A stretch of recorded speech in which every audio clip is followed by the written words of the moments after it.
estudar a lição de número 9, que vai falar a respeito da Arca da Aliança. Essa lição que é muito importante para nós, irmãos. Lição de número 9, 2 de junho de 2019. O tema da lição que nós iremos trabalhar na aula de hoje é a Arca da Aliança.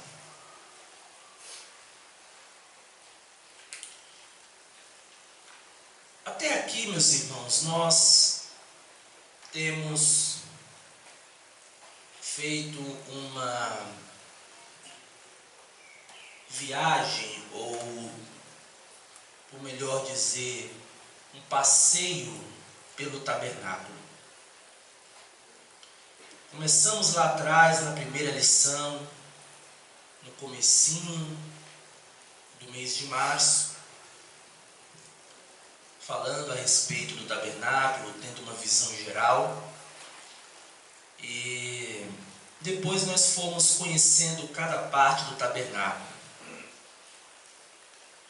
A porta do tabernáculo, a cerca do tabernáculo, as cortinas do tabernáculo, os oficiais do tabernáculo, que eram os sacerdotes e os sumos sacerdotes, os móveis do tabernáculo, o pátio do tabernáculo, o que cada móvel simbolizava, o que cada móvel apontava para Jesus. Vimos a respeito do primeiro móvel que tinha no pátio, que é o altar do holocausto. Depois falamos sobre a pia de bronze. Falamos sobre os dois lugares que havia dentro da tenda, que era o lugar santo, o lugar santíssimo. Falamos dos móveis que ficavam dentro do lugar santo, a mesa com os pães da proposição, o altar do incenso, o candelabro. Falamos sobre o lugar santíssimo. E hoje nós iremos falar sobre o móvel que ficava dentro do principal ambiente do tabernáculo, que é o altar, a Arca da Aliança. Tá? Esse é o principal móvel que ficava dentro do principal ambiente do tabernáculo, que era o lugar santíssimo. Lembremos que havia dentro da tenda havia o lugar santo e o lugar santíssimo. O lugar santo nós estudamos na penúltima aula e o lugar santíssimo na última aula. E hoje nós vamos ver esse móvel, vamos estudar um pouco acerca desse móvel, que era um móvel que simbolizava também a presença de Deus no meio do povo. A designação hebraica, irmãos, dada para arca significa cofre, casa de madeira ou baú. Então, a arca, se você for analisar à luz do hebraico, tem por significado casa, madeira, cofre. E nas escrituras sagradas, irmãos, elas se apresentam de diferentes nomes, como a Arca de Deus, a Arca do Senhor, a Arca da Aliança, ou até mesmo a Arca do Testemunho. São sinônimos na realidade. Então, se nós, porventura, quando estivermos lendo a Bíblia, vemos lá a palavra de Deus falando de Arca do Testemunho, ou Arca da Aliança, Arca do Senhor, ou a Arca de Deus, podemos ter certeza de que o agiógrafo está se referindo à Arca da Aliança. Então, a Arca da Aliança ela possui aí diversos sinônimos. O que é sinônimo? Sinônimos são palavras semelhantes com o mesmo significado. Essa arca, irmãos, ela era a peça mais valiosa e importante do tabernáculo. Por quê? Porque ela ocupava o primeiro lugar da vida espiritual de Israel. Todos os móveis do tabernáculo tabernáculo, eles tinham a sua importância. Por quê? Porque todos os móveis apontavam para Jesus. Todos os móveis.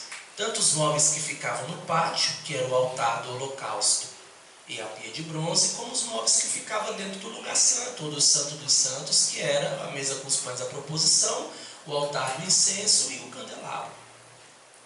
Só que a Arca da Aliança, irmãos, ela tinha uma importância especial. Ela tinha um caráter espiritual na vida do povo de Israel.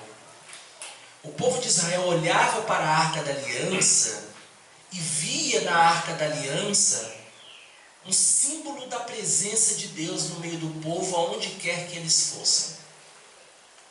Porque nós temos que entender que quando o tabernáculo foi construído, o povo estava em trânsito para a terra de Canaã.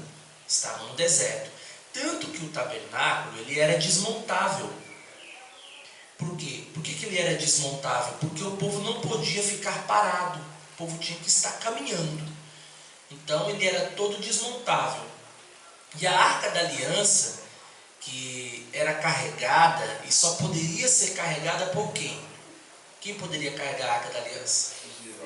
Os levitas, exatamente. Só os levitas poderiam carregar a Arca da Aliança. Então, tanto que, falando sobre essa questão do transporte da Arca da Aliança, é bem provável que Uzá, aquele jovem que quando Davi estava levando a arca para Jerusalém, que estava caindo do boi, estava tombando a arca, ele colocou a mão para segurar ele e morreu, os estudiosos vão dizer que é bem provável que ele não era levita, porque a intenção dele foi boa de segurar a arca, só que ele não tinha as exigências, as qualidades necessárias para transportar a Arca da Aliança.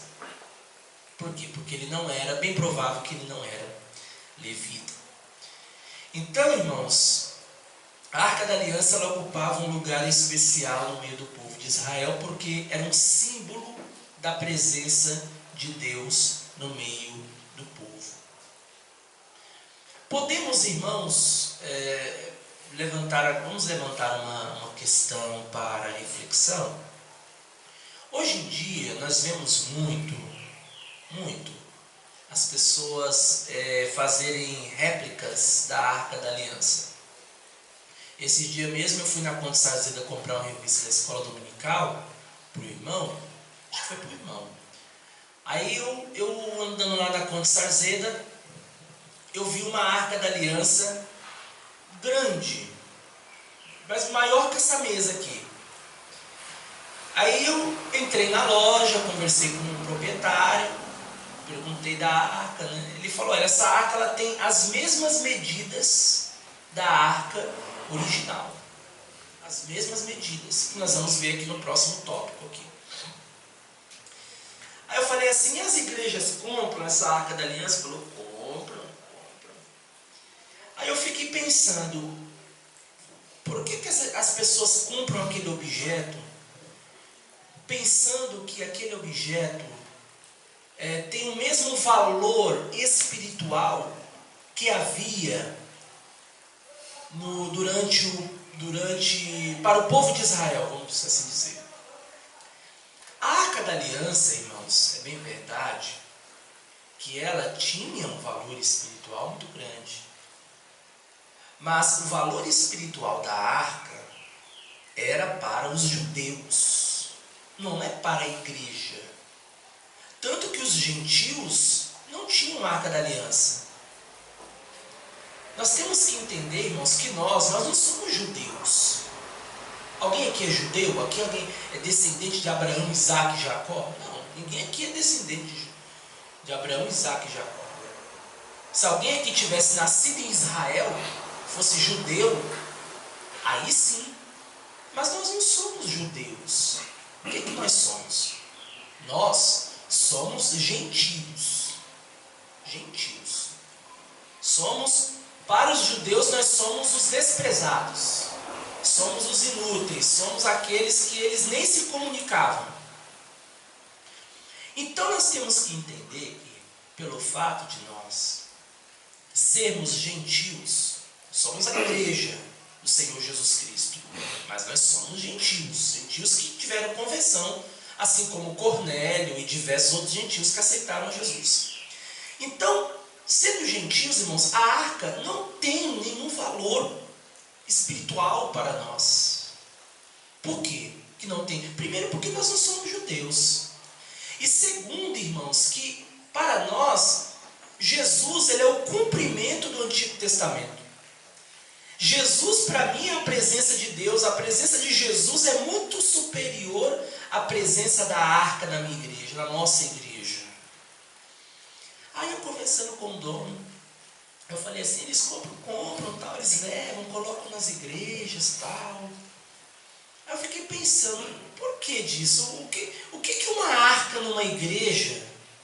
O que uma arca, que é um objeto que foi usado no Antigo Testamento, que era um objeto, um móvel, melhor dizendo, um móvel que foi utilizado no Antigo Testamento, um móvel que tinha um valor espiritual para os judeus.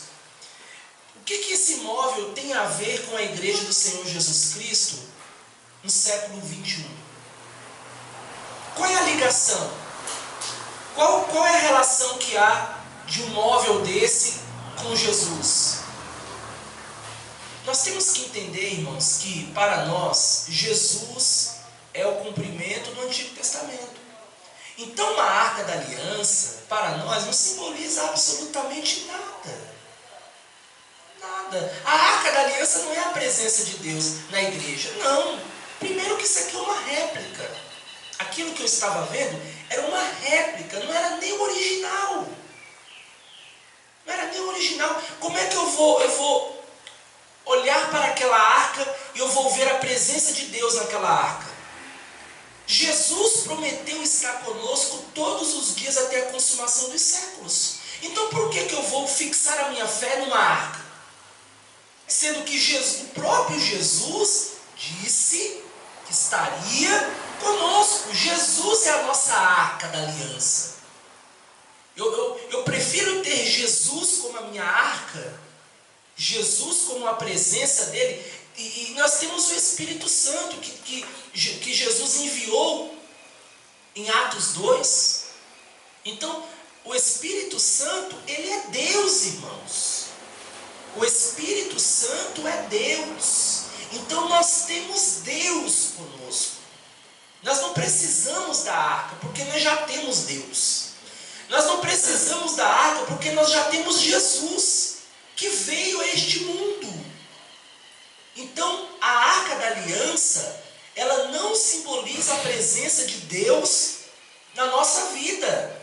Não. A arca da aliança, irmãos, ela foi um móvel, a qual ela teve um valor espiritual para os judeus, e nós podemos estudar a respeito da arca da aliança, a título de conhecimento. Você pode estudar, né? A título de conhecimento, ela simbolizava a presença de Deus, era o principal móvel do tabernáculo. Você pode estudar o assunto. Mas o que nós não podemos é pegar a arca da aliança, um móvel que foi construído lá para o povo de Israel, lá no deserto, há mais de 2000 anos antes de Cristo, querer trazer para os dias de hoje, querer divinizar, querer fazer que aquilo seja algo divino. Isso pode até ser visto, sabe como o quê? Como uma idolatria. Porque qual é a diferença de você ter uma arca da aliança e acreditar que aquilo dali é a presença de Deus na sua vida, na igreja, e você ter uma imagem de Maria na sua casa? Qual é a diferença de você ter a arca na igreja e ter uma imagem de escultura na sua casa, de um santo católico? Qual é a diferença? Nenhuma. Então, igrejas que fazem uso da arca da aliança, colocam na frente do púlpito, eu já vi na frente do púlpito, do lado, nossa, deixa a arca ali, porque ali é um símbolo, ou sei lá, que as pessoas vão olhar para aquilo dali e elas vão ter mais fé, tal. Tudo isso daí, irmãos, tudo isso daí não passa de superstições humanas. Tudo isso não passa de falta de conhecimento bíblico. Tudo isso não passa de imaturidade, isso não tem importância nenhuma para nós. Tem um valor espiritual? Tem. A arca tem um valor espiritual. Podemos estudar a arca a título de conhecimento, valor espiritual, mas não podemos trazer a arca para os dias de hoje e pensar que aquela arca é um símbolo da presença de Deus na nossa vida, porque nós temos o principal, que é o Espírito Santo e o Senhor Jesus Cristo. Pode falar. É o que eu falei, o pastor resumiu. Num caso assim, eu acharia legal, pastor, se a igreja tivesse assim como se fosse um museu, né? Então, se fazer estudo, não só da arca, mas de outras peças também, né? Mas para a vida espiritual mesmo, para nós não serve não. Não serve. Para nós não. Você pode estudar igual. Eu já vi também o candelabro, sabe? Igrejas com candelabro, arca da aliança, enfim.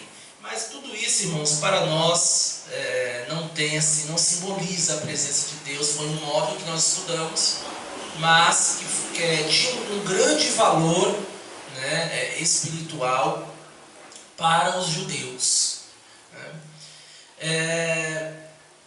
Esse objeto, irmãos, que era o objeto mais valioso e santo do tabernáculo, ele era construído de uma maneira especial. Como que era construída a arca? A arca ela era construída de madeira de cetim, que eu não faço a mínima ideia o que é essa madeira de cetim, ou acácia, e também não faço a mínima ideia o que seja. E revestido com ouro puro, tanto por dentro quanto por fora. Eu não sei também como que era feito esse revestimento de ouro. Como que eles pegavam o ouro, não sei se eles derretiam o ouro para revestir uma madeira de ouro. Tudo que eu já tive, pastor, era derretido, né? Derretido, né? É a única possibilidade. E a madeira de cetim e a acácia eram as madeiras mais valiosas que tinha naquele tempo. Né? Foi o que eu pensei, porque a única forma de você revestir uma madeira de ouro é derretendo o ouro e passando, né? Então, era revestido de ouro, de madeira, a madeira de acácia, como o irmão falou, uma madeira muito valiosa, naqueles tempos, tá? Qual era o tamanho? A arca ela era retangular, era mais ou menos parecido com essa mesa aqui, ó.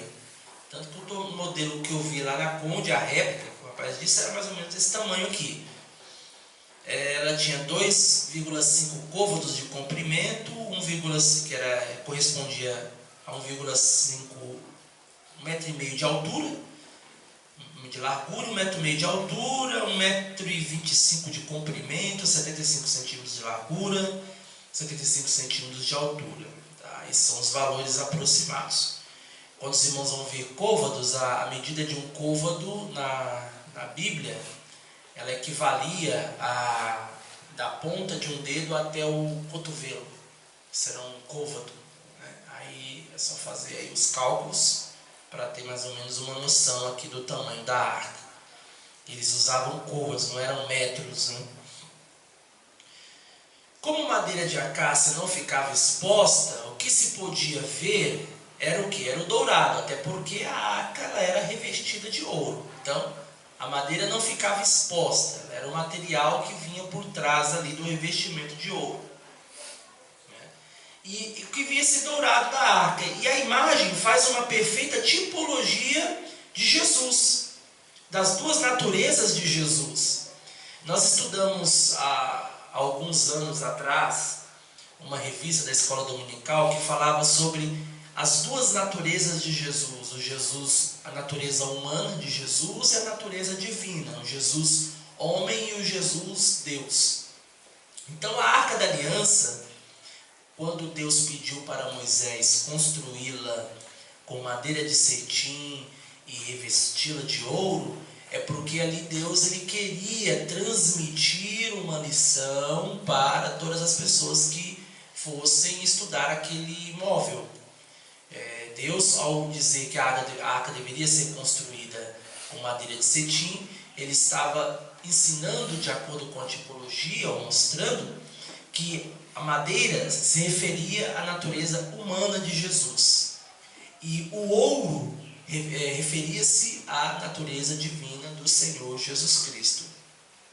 Esse chamado como a doutrina das naturezas de Jesus. Nós vamos ver isso daí, irmãos, no curso de teologia que nós estamos tendo aqui, nas quintas-feiras. Nós vamos estudar uma matéria chamada Cristologia. Então nós vamos estudar tudo, quase tudo a respeito de Jesus, desde o seu nascimento, a sua natureza humana, a natureza divina, todos esses assuntos que envolvem as naturezas de Jesus, nós vamos estar estudando um livro do nosso curso de teologia chamado de Cristologia. Esse livro nós não vamos estudar no mês que vem, nós só vamos estudar esse livro no ano que vem. Mas se os irmãos quiserem participar, quiserem vir estudar conosco, os irmãos estão convidados, porque aí vai ser um livro só sobre esse assunto. Porque aqui na escola dominical é um assunto mais resumido, né? Mas quando nós formos estudar essa matéria no curso de teologia, nós vamos ficar um mês falando sobre isso. Então nós vamos ter muito tempo para nós meditarmos melhor a respeito deste assunto que é de suma importância para a nossa fé cristã, que é as naturezas de Jesus. Mas, de maneira resumida, a Arca da Aliança, construída de madeira, de acácia ou cetim e revestida de ouro, apontava para as duas naturezas de Jesus, a natureza humana e a natureza divina. Tá? O ouro, irmãos, ele simbolizava a divindade de Jesus e a madeira sua humanidade, conforme nós vimos, né?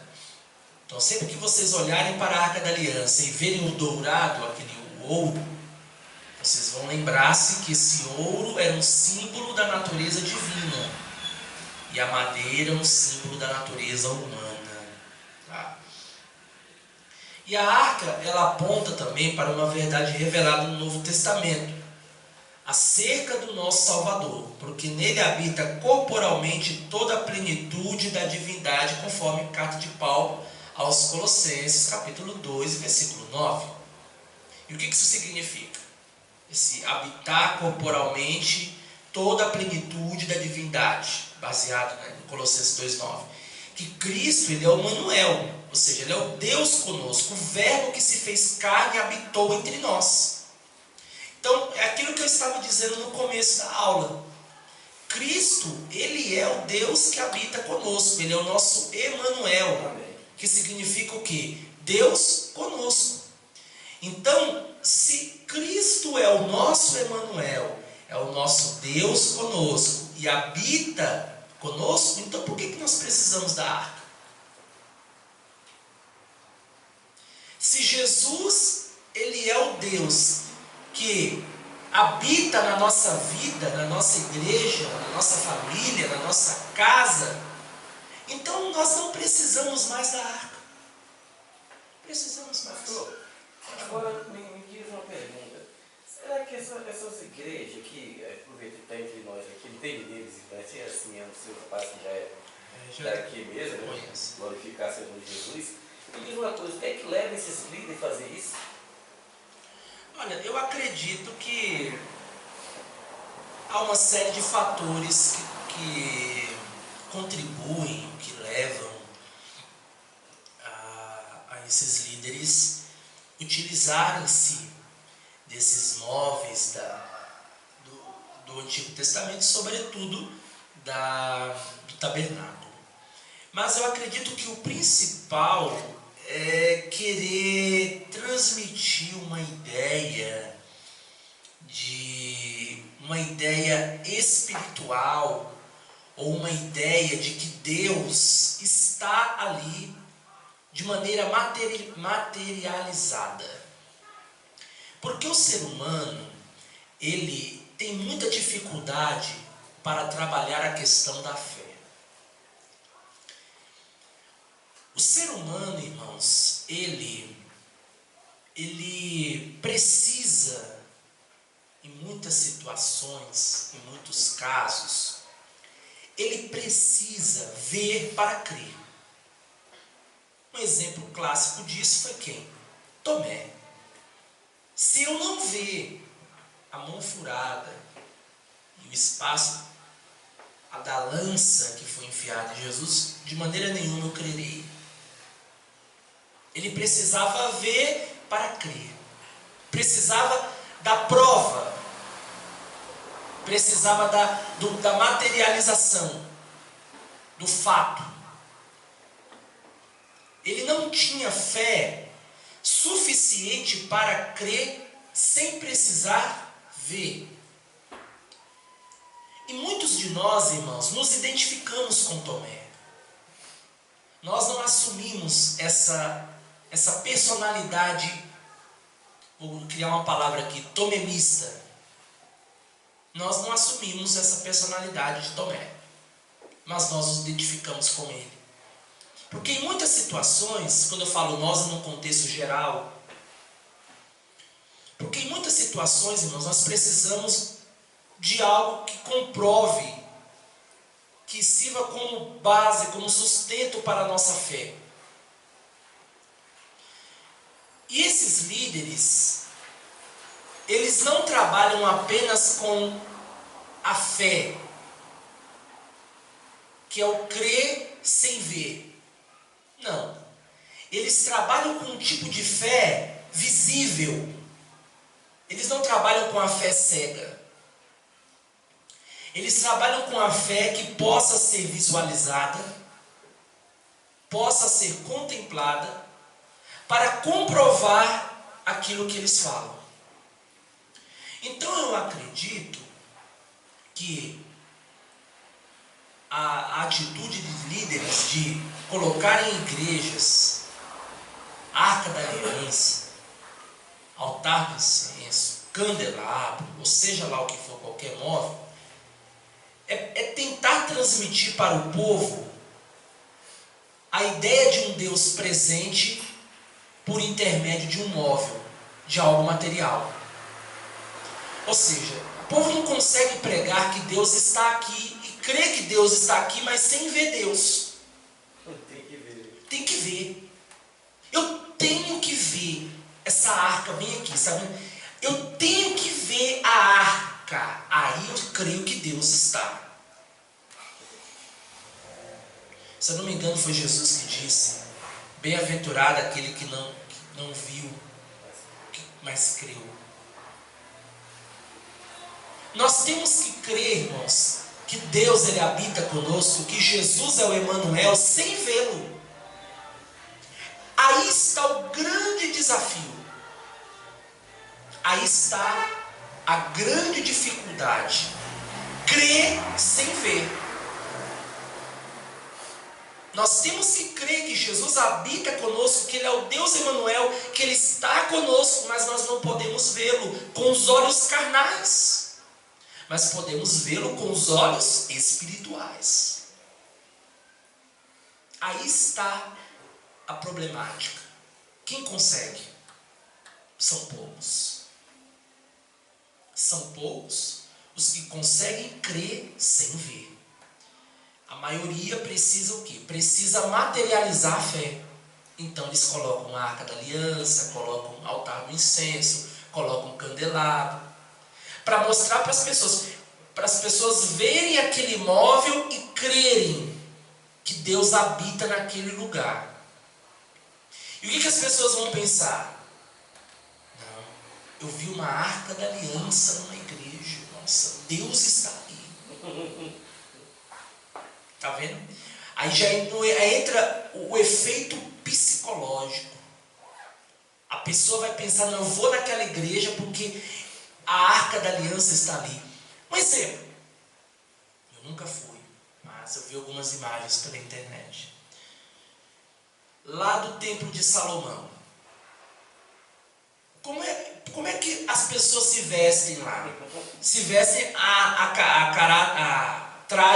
com traje a rigor. Ou seja, fica homens de branco, parecendo-se uns levitas. Uma cinta. Tudo com uma roupa branca. Eu nunca fui. Umas vestes brancas, assim, parecendo levita. Aí fica dois do lado, um do lado do outro. Aí tem uma arca. Então o que acontece? Quando o ser humano olha para aquilo, o ser humano pensa o quê? Não, Deus está nesse lugar. Eu estou vendo aqui o templo de Salomão, eu estou vendo uma réplica, meu Deus, as pessoas ficam encantadas com aquilo.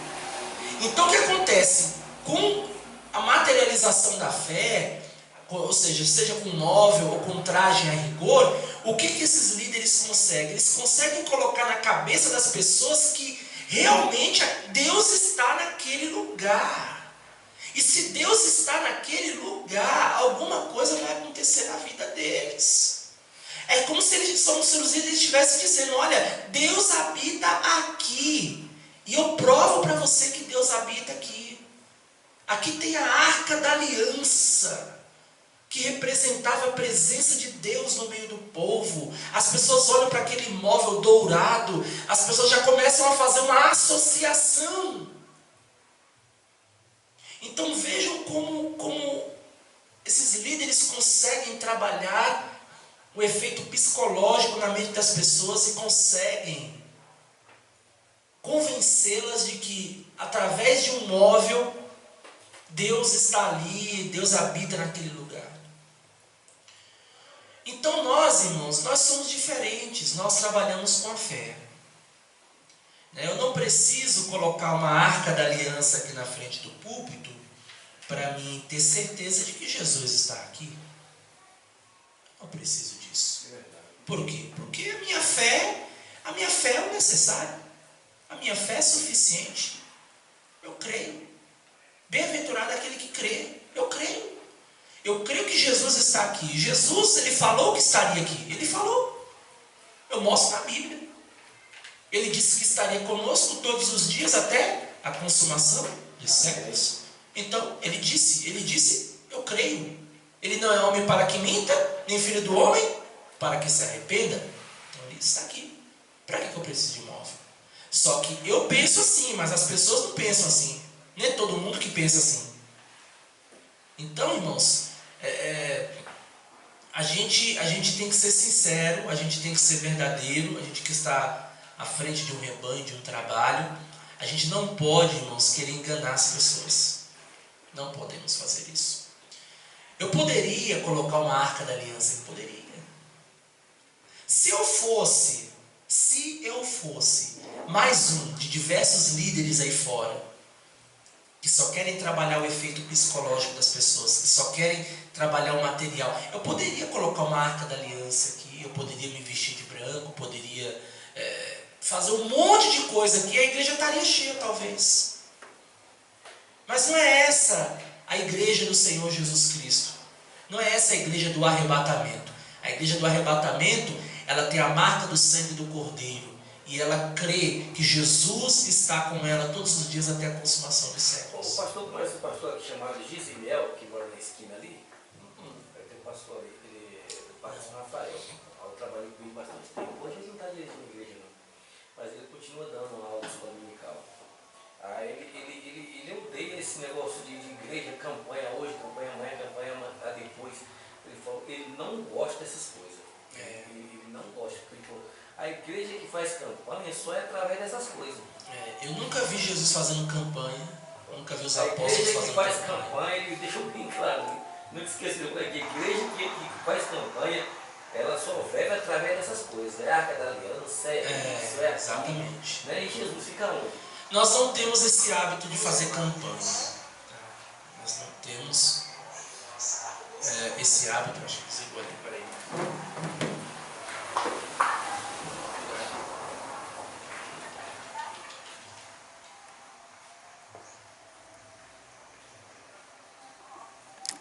Deixa eu arrumar aqui.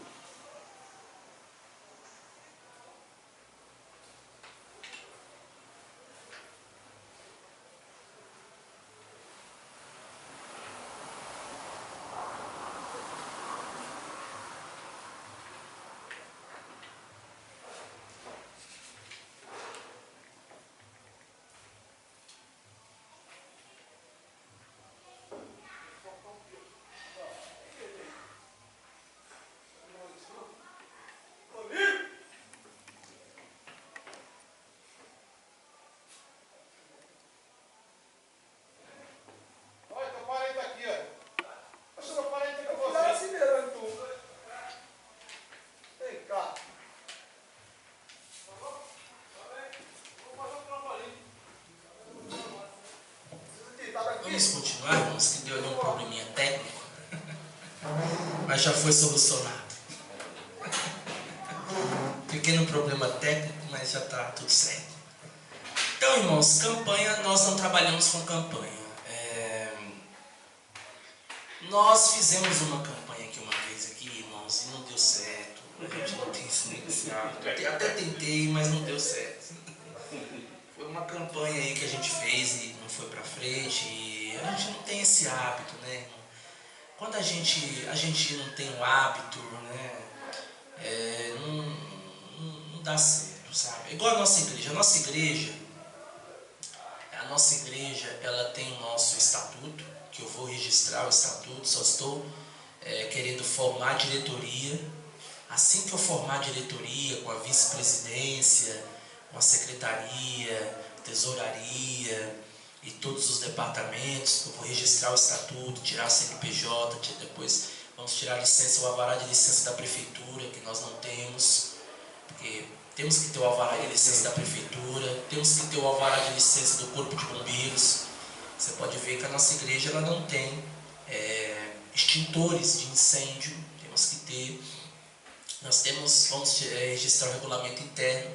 E a nossa igreja ela não tem o hábito no nosso regulamento interno, nós vamos mostrar para os irmãos, que nós não temos o hábito de bater palmas na igreja. Nós não temos o hábito. Nós respeitamos quem tem este hábito, quem tem este costume. Nós trabalhamos com ética.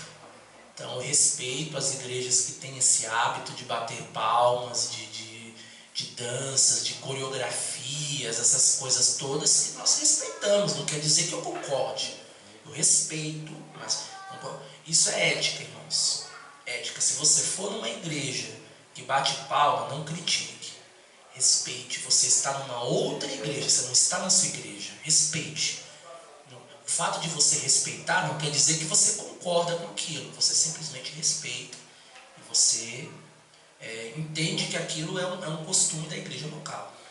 Nossa igreja não tem esse hábito de bater palmas. Nós temos aqui todos os nossos usos e costumes com relação às irmãs, aos irmãos, como as irmãs devem se portar, como os irmãos devem se portar. Tem tudo registrado, tudo prontinho, só falta registrar. E um dos costumes que nós não temos, falando aqui de campanha, é de termos campanha, irmãos, sabe? Nós não temos esse costume. Nós respeitamos as igrejas que trabalham com campanha, mas nós não temos esse costume. Eu acho que fica uma coisa assim muito, muito obrigada, sabe? Que as pessoas falam que você tem que estar todos os dias na campanha, porque se você quebrar um dia, Jesus não vai te abençoar. Não existe isso, sabe? A gente não consegue ver base bíblica para isso. Sabe, quer dizer que a campanha é de 7 dias, aí no 7º dia a pessoa ficou doente, precisou ir para o hospital, faltou na campanha, então ela perdeu a bênção. Jesus não é mais com ela. Ela foi os 6 dias, foi os 6, aí nos 49 ficou doente, não foi, pronto, perdeu a bênção. Não, meu irmão, eu acho que é um negócio muito infantil, a gente não tem esse hábito, a gente crê que Jesus abençoa, nos guarda, cuida de nós, tudo pela fé, tudo pela graça, desde que a gente busque a Deus com um coração sincero, desde que a gente seja fiel ao Senhor, desde que a gente dê bom testemunho na sociedade, desde que a gente cumpra com o nosso papel de cristão, que é ser sal da terra e luz do mundo. Então Deus, Ele abençoa a sua igreja, Ele abençoa todos aqueles que o buscam. Não precisamos de campanhas para prender o povo na igreja. Eu não gosto de prender ninguém na igreja. Sabe? Você tem que vir, porque se você não vir, não. Costumo dizer, irmãos, que na igreja ninguém é obrigado a nada. Ninguém é obrigado a nada. Não gosto de obrigar ninguém. Sabe? Você tem que vir, você tem que participar, participa se quiser. Vem se quiser. Pronto. É todo mundo livre. A pessoa, cada um que vai prestar conta da sua vida espiritual diante de Deus. Não é? Da sua salvação, da sua vida. Os dias de culto tem aqui, os dias de escola dominical tem, enfim, todo mundo sabe, enfim. Então nós não temos esse hábito de termos campanha, mas respeitamos as igrejas que trabalham assim. Irmãos, vamos voltar aqui um pouquinho para a Arca da Aliança. Vamos para o tópico 2. O propiciatório da Arca. A Arca da Aliança, irmãos, ela tinha uma tampa. Ela era como se fosse uma caixa quadrada, mais ou menos desse tamanho. Vamos colocar aqui um exemplo. Era mais ou menos o tamanho dessa mesa. Ela era feita de madeira de acácia, madeira de cetim, era revestida de ouro. Em cima dessa caixa quadrada, imagina que isso aqui é uma caixa, isso aqui é a tampa. Então tinha uma tampa por cima da caixa, vamos dizer assim, da arca. Que essa tampa, ela era conhecida como propiciatório, que era o nome da tampa. Tampa ou propiciatório era o mesmo objeto. E essa tampa, ela tinha 2 querubins de ouro. Um querubim de frente para o outro com as asas por cima. Eu acho que na lição de vocês deve ter, né? Tem aí a imagem. Volta na página. Tem não. Nossa, não tem essa imagem aqui? Não, tem não. Então Não é essa não. pode ser também. Pode ser. A primeira, né? A primeira... Falando da capa, né? Assim, né? Isso. Aí vocês estão vendo aí a Arca da Aliança, pronto. Então fica muito mais fácil para a gente entender, né? Era mais ou menos esse modelo aqui, ó, que eu pensei que vocês não tinham. Mas era mais ou menos esse modelo, feito de madeira de acácia, né? Com esses varais aqui para segurar, para transportar a arca. E em cima ela tinha essa tampa que era conhecida como propiciatório.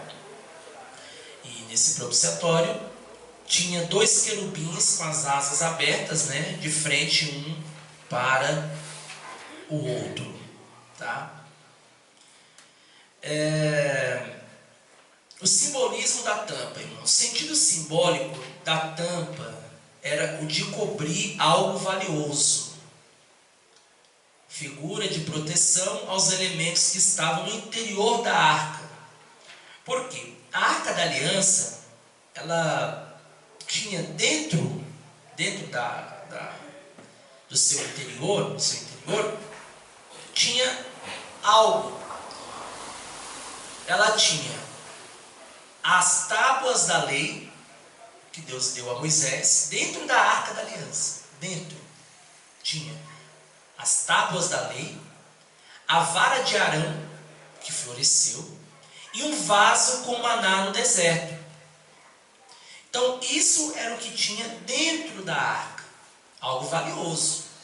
Por quê? Olha o que estava dentro da arca: as tábuas da lei. Hoje, se alguém tivesse essas tábuas da lei, um museu tivesse isso, não teria preço. Não teria preço. Se alguém encontrasse, não teria preço. Não teria preço. A vara de Arão era outro móvel que não teria preço. Nada, um dinheiro no mundo pagaria. Se alguém encontrasse, se alguém tivesse acesso.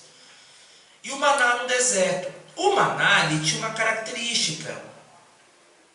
O maná, quando nós vamos ver lá a história do maná, nós vemos que ele deveria ser utilizado como alimento apenas no dia em que Deus o enviasse.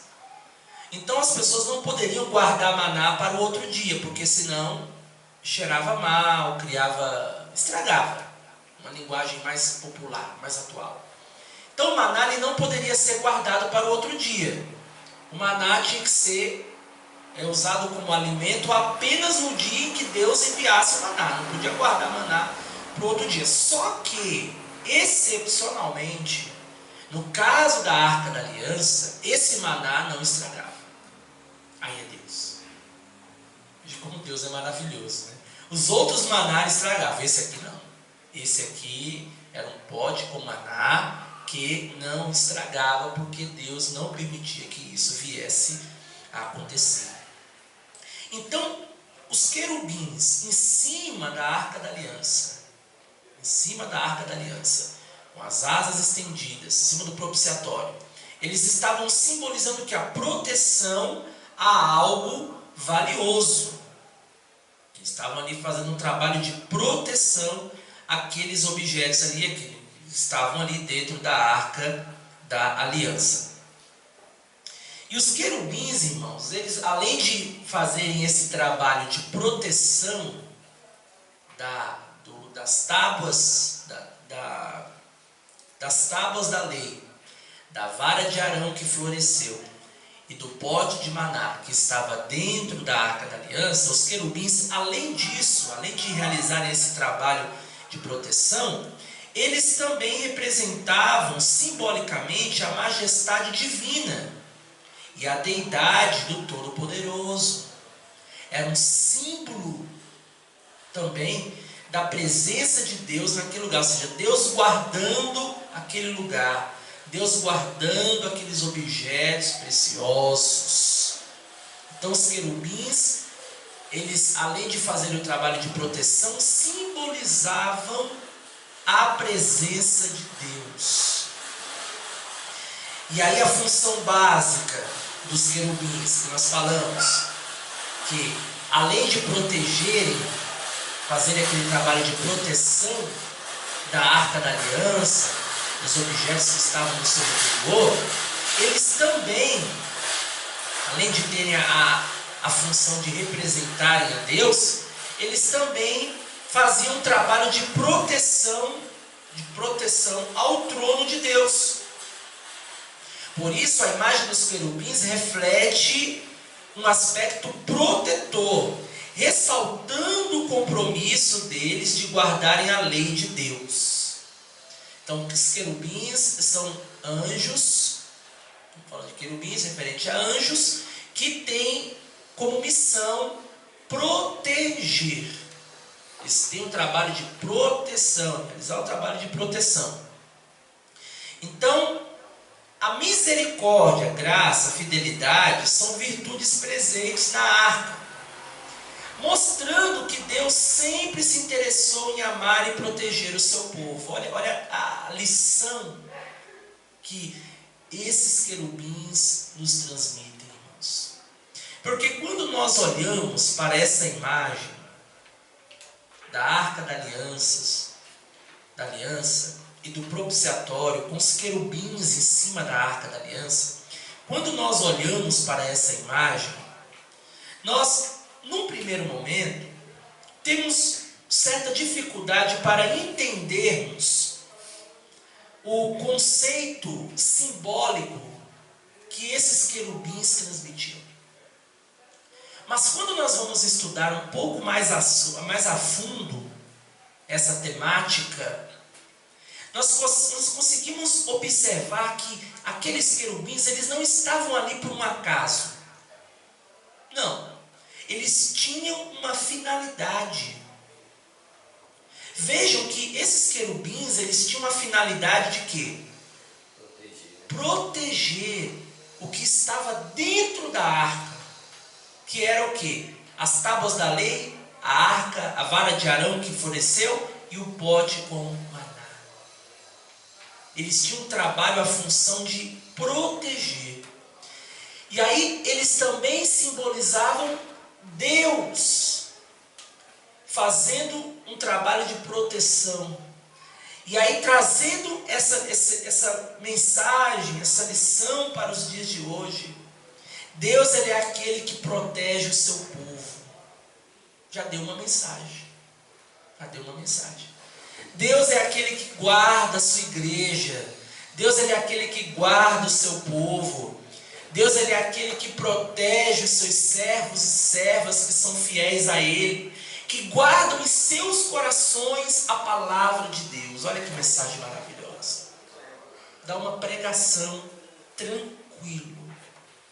Deus, ele é aquele que guarda todos que o buscam com fidelidade, que guardam a palavra de Deus em seu coração, que andam nos seus caminhos, que buscam a presença dele.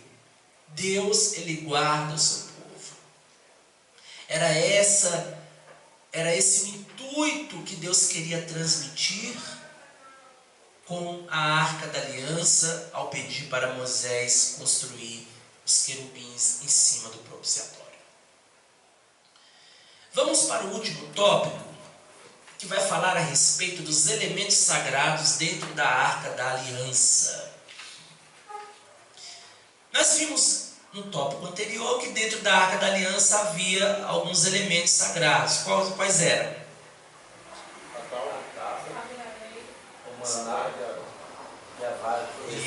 Isso, muito bem, parabéns, irmão José Carlos. Então vamos falar um pouquinho sobre esses elementos sagrados, que eles estavam dentro da Arca da Aliança, sendo protegidos pelos querubins que estavam sobre o propiciatório. Primeiro é as tábuas da lei. Que essas tábuas da lei? Que pelo poder divino Deus esculpiu em 2 tábuas o quê? A sua lei para Israel, os 10 mandamentos. E aí Moisés, as primeiras tábuas, Moisés o quê? Moisés quebrou as tábuas, depois que ele viu o povo praticando idolatria, por ordem de Arão, que pediu para o povo construir um bezerro de ouro lá de Êxodo 32, 19 e 20. Moisés demorou para descer do monte, o povo pensou que o pastor Moisés havia partido para o Senhor. E aí Arão vai dizer: não, Moisés não vai descer agora, aconteceu alguma coisa com ele, vamos fazer o seguinte, vamos construir um bezerro de ouro. Ali começa a idolatria. Por que o povo construiu aquele bezerro? Porque eles vieram de uma cultura idólatra. Israel veio de um país extremamente idólatra, que era qual? O Egito. Lembrem-se que Israel está no deserto, aqui em Êxodo 32, 19. Moisés sobe para o monte, demora para voltar. Arão, que estava representando o pastor Moisés, que era o co-pastor ali, o Arão, vai dizer o quê? Não, ele vai demorar para voltar, então vamos construir um bezerro de ouro. Mas ele não construiu por um acaso do destino, não, porque a idolatria ainda fazia parte da cultura espiritual deles, fazia parte da cultura. Eles ainda eram idólatras, eles eram monoteístas, sim, eles acreditaram que Deus abriu o mar vermelho, acreditaram que Deus enviou aquelas pragas sobre o Egito, acreditaram, mas eles ainda tinham um pouquinho, uma raiz de idolatria dentro do coração deles. Por isso que eles construíram aquele bezerro de ouro. Tinha um pouquinho de idolatria. Hoje em dia não é muito diferente. Tem muitos crentes por aí que ainda tem ainda uma pequena raiz de idolatria dentro de si, que ainda precisam materializar a fé. Aí a gente volta lá para o começo da aula. Tá vendo Deus falando aqui? A gente volta lá para o começo da aula, um pouquinho de idolatria. Tem que ter alguma coisa para ver a fé. Tem que materializar a fé. Não existe ela no tempo de hoje. Vocês estão vendo? Deus está falando. Então, irmãos, isso foi o que aconteceu. E aí Moisés quebrou o bezerro, quebrou as tábuas que ele recebeu de Deus. Deus deu para ele de novo e ele continuou. Depois nós temos também aí o vaso com o maná no deserto, né? Que aí nós vemos lá que o povo, Deus enviava o maná para o povo como um alimento diário. O povo não poderia guardar o maná, porque senão o maná estragava. E aí Deus pediu para que o povo guardasse, Moisés guardasse um pouco de maná dentro da Arca da Aliança. Qual era a ideia de Deus, irmãos, ao pedir para Moisés guardar um pote de maná dentro da Arca da Aliança? Deus estava querendo transmitir uma mensagem, ou mostrando para o povo que Jesus, ele é o maná celestial. Aqui nós temos uma mensagem simbólica ao vermos um pote de maná dentro da Arca da Aliança. Jesus, ele é o pão da vida. Jesus vai dizer: eu sou o pão vivo, eu sou o pão da vida. Aquele que vem a mim não terá fome. De João capítulo 6 e versículo 35. Então, a ideia de Deus preservar um pote de maná dentro da Arca da Aliança era transmitir a mensagem de que o seu Filho, Jesus, ele é o pão da vida, ele é aquele que sacia a fome da nossa alma, ele é o nosso alimento espiritual, ele é é aquilo que sacia a nossa fome, Ele é o pão vivo que desceu do céu. Uma mensagem simbólica. E aí por último nós temos a vara de Arão que floresceu, também foi utilizado ali para memória do povo de Israel quanto à escolha de Deus ao ministério sacerdotal de Arão.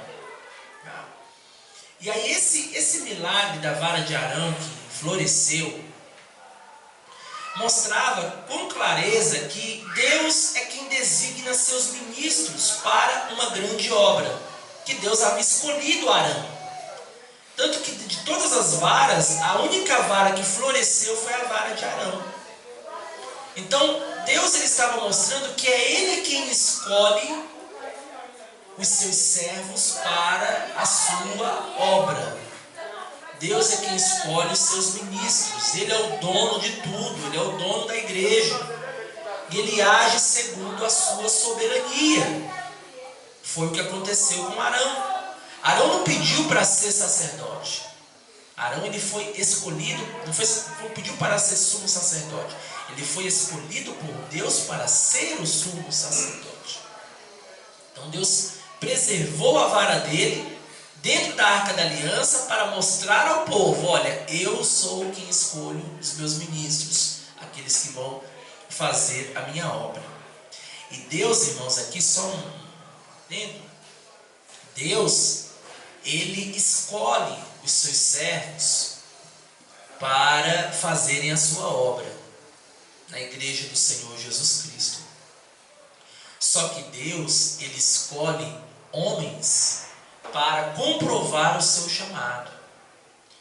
Eu costumo dizer o seguinte, irmãos: a confirmação do chamado de Deus na nossa vida, ela vem por intermédio do homem. Eu sei que Deus me chamou para um ministério pastoral. Eu sei. Só que a confirmação desse chamado, ele veio com a imposição de mãos sobre a minha cabeça no dia que eu fui ordenado ao ministério. Ali foi uma confirmação. Tem pessoas que são extremamente religiosas e dizem que é Deus que vai consagrar ela ou ordenar ela ao ministério pastoral. Deus não vai fazer isso. Deus vai usar um homem para fazer isso. Foi o que aconteceu com quem? Vamos voltar para a Bíblia. Davi. Que foi que Deus escolheu Davi para ser rei de Israel. Mas quem que Deus usou para confirmar o chamado dele sobre a vida de Davi? Samuel. Deus usou Samuel para confirmar. Então, Deus, Ele levanta homens para o ministério, para fazer a obra dele. E Ele usa homens para confirmar o seu chamado. Então, no meu caso, eu sabia que eu tinha um chamado. Chegou o meu tempo. Então, quando chegou o meu tempo, eu fui ordenado ao ministério pastoral. E outra coisa, eu não coloquei as mãos sobre a minha cabeça, eu não me autoconsagrei pastor. Jamais. Eu fui ordenado, eu fui consagrado a pastor. Porque tem muitos que se autoconsagram a pastor. Eu me intitulo pastor. Não, eu não me intitulo.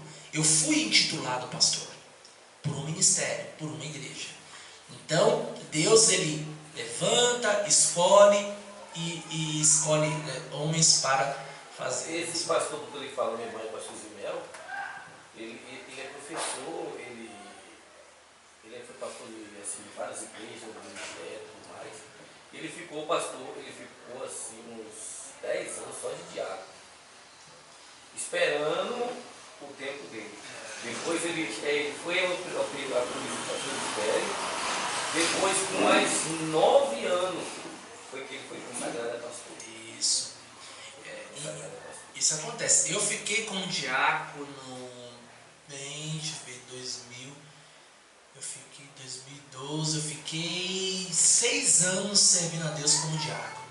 6 anos. Mas Deus, irmãos, Ele tem suas formas de trabalhar. O que eu entendo? Eu entendo que há pessoas, irmãos, que chegam a uma posição ministerial com mais facilidade. Outros demoram mais tempo. Algumas pessoas, irmãos, conseguem chegar a posição episcopal da igreja com 50, 60 anos, outros com 70, outros com até 80. Já tem outros que começam mais cedo. Mas não é porque o que começa mais cedo tem que também esperar chegar só com 50, 60, 70. Não, cada caso é um caso. Cada situação é uma situação. O pastor falou agora, né? É Deus que escolhe. Deus que escolhe. Por exemplo, Jesus iniciou seu ministério com 30 anos. Então, assim, há pessoas que iniciam seu ministério com 40 anos. Aceita Jesus com 40, com 42 é consagrada diácono, com 47 é consagrada presbítero, com 54 é consagrada evangelista e com 60 é pastor. Então, assim, cada situação é uma situação. Eu iniciei o meu ministério com 31 anos.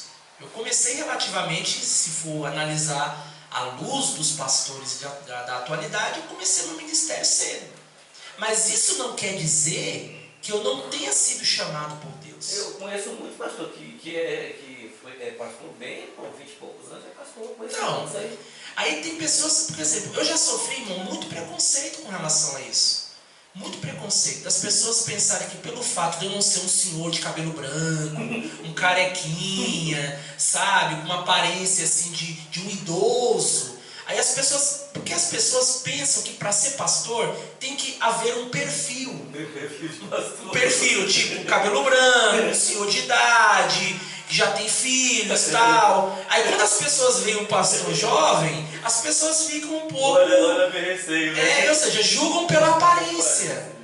Irmão, nunca julgue o livro pela capa. Nunca julgue o livro pela capa, irmãos. Sabe? Nunca julgue uma pessoa pela aparência. Conheça a pessoa. Rapaz, pode ser jovem? Pode ser jovem, mas tem chamado. É chamado por Deus. De que adianta? Você está com um pastor que é idoso, mas que às vezes não tem chamado da parte do Senhor. Cada situação é uma situação. Então, irmãos, Deus é quem chama, Deus é quem escolhe, Deus é quem capacita, no tempo que Ele quer, da maneira como Ele quer. Agora, cabe a nós estarmos o quê? Na posição de Deus. Estarmos no lugar de Deus. Eu creio, irmãos, que Deus, Ele usa o pastor para abençoar o irmão, para abençoar a irmã, para confirmar o chamado na vida do irmão, na vida da irmã. Eu creio, irmãos, eu creio. Sabe, se Deus ele está usando o pastor da igreja para confirmar o seu ministério, a sua chamada, ou para lhe levar para subir um degrau no ministério, esteja na posição de Deus, esteja no lugar de Deus, assuma a responsabilidade, não seja omisso, mas seja um obreiro, uma obreira, alguém que está à disposição de fazer a obra do Senhor. Eu creio que Deus ele faz isso, assim como Deus fez no tabernáculo, que Ele levantou os sacerdotes, sumo sacerdote, que era Arão, levantou os levitas para trabalharem naquele santuário, a fim de manterem a ordem no tabernáculo, assim também é na igreja. Deus ele também faz isso nos dias atuais, irmãos. Ele ainda levanta homens e mulheres para fazerem a sua obra. Agora também, me desculpa interromper mais uma vez. Pode falar. Tem uns ministérios aí também que eles sentam um monte de pastores, assim, acho que o pastor já passou por isso também. E vai avaliar essa pessoa, não, ele pode, ele não pode, ele tem estudo, ele não tem estudo, não, ele precisa disso, precisa daquilo. Aí o chamado de Deus ficou aonde? Tem que analisar o principal, que é o chamado, né? A pessoa tem que ter o chamado. Aí vai passar por uma avaliação criteriosa, que você tem que ter um currículo, que eu saí da mesa e falei, Jesus amado, não tem esse tipo. Muitas igrejas trabalham assim. Não, eu fiquei até meio assim, sabe? Isso para diácono, eu era cooperador. Pai diácono, eu falei, Jesus, então se eu for chamar para presbítero, então eu tenho que ir. Muitas igrejas trabalham assim, porque assim, o que acontece, irmão? Vamos pensar no presbítero. O presbítero, ele não pode, assim, o principal é o chamado. Mas Deus também, ele não vai interferir na organização da igreja. Por exemplo, o presbítero, a principal de tudo é ele ser chamado para o presbitério. Tem pessoas que ele é um diácono, se você consagrar ele a presbítero, você acaba com o ministério dele. Porque o chamado dele é ser diácono. Ele não foi chamado para ser presbítero. Ele não foi chamado para estar no púlpito. Ele não foi chamado para estar pregando. Ele não foi chamado para estar ministrando ceia. Ele não foi chamado para estar realizando estudo bíblico. Ele não foi chamado para dar doutrina. Ele não foi chamado para aconselhar. Ele não foi chamado para exercer o trabalho de um presbítero. O chamado dele não é esse. O chamado dele é exercer o ministério diaconal. Ele gosta de estar na portaria, ele gosta de receber o povo, ele gosta de fazer o trabalho na igreja, de levar uma água para o pastor, ele gosta de servir a ceia, ele gosta de tirar a oferta, ele gosta de estar olhando os carros, ele gosta de estar recepcionando os irmãos. Ele gosta daquilo.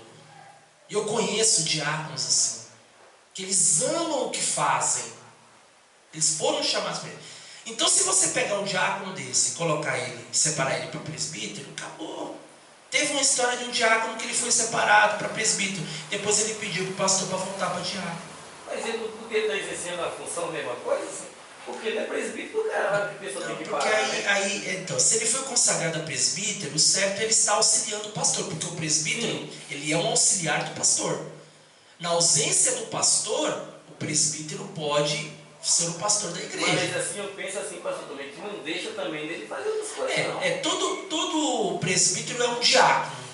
Né? O pastor é um diácono. Né?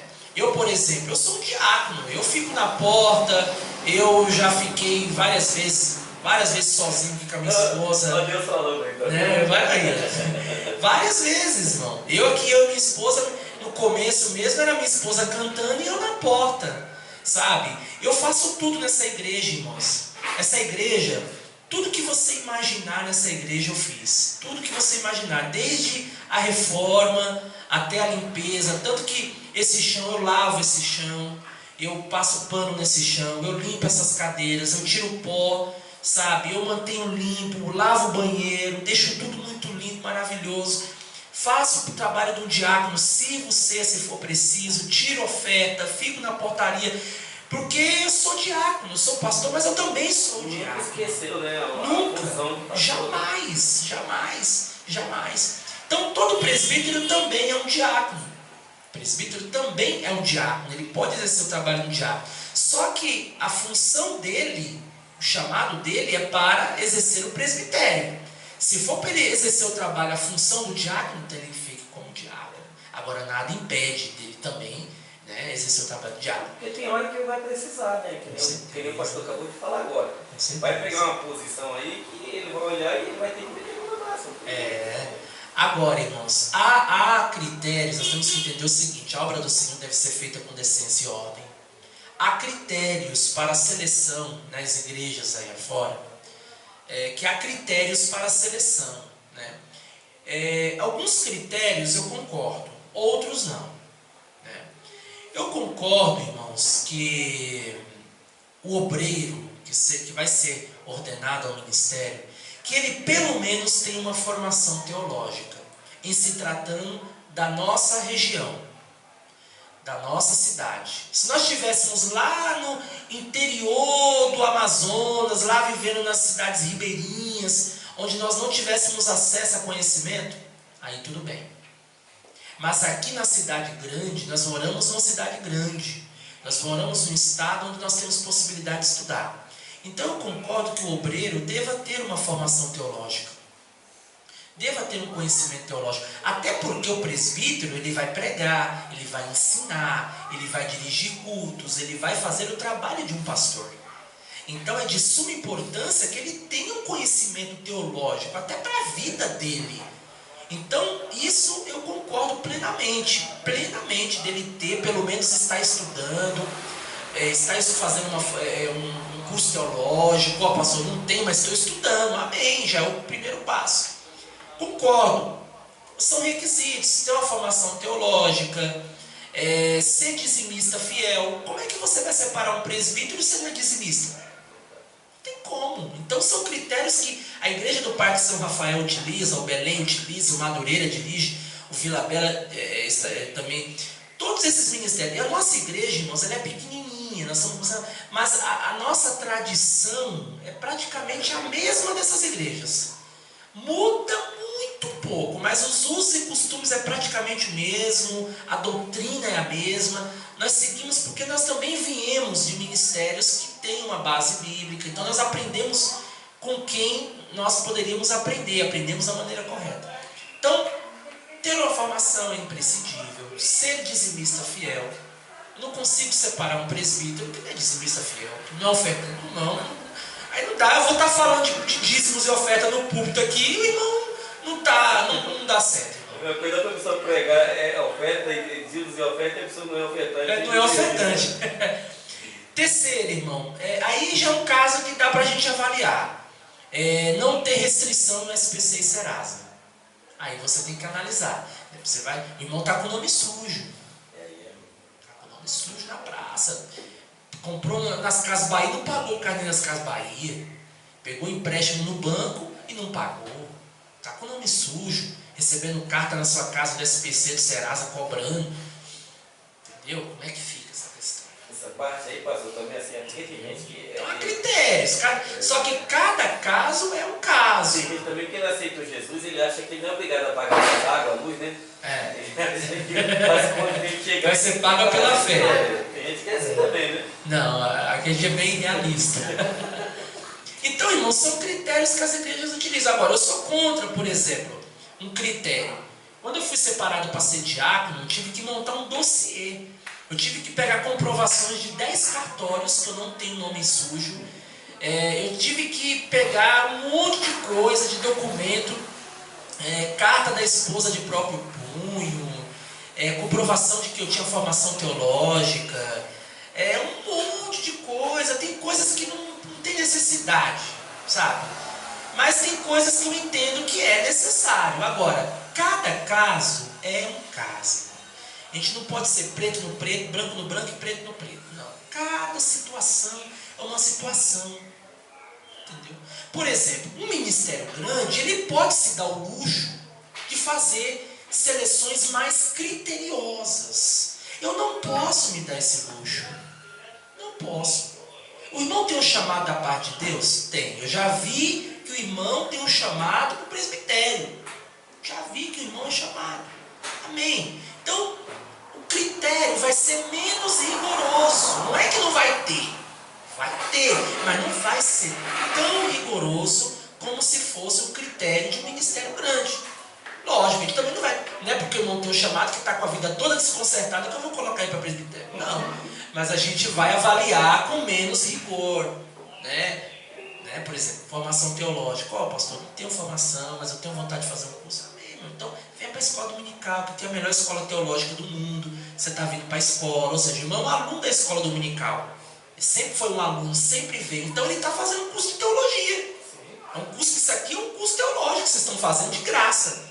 É um curso que vocês vão aprender lições que vão levar para a vida de vocês.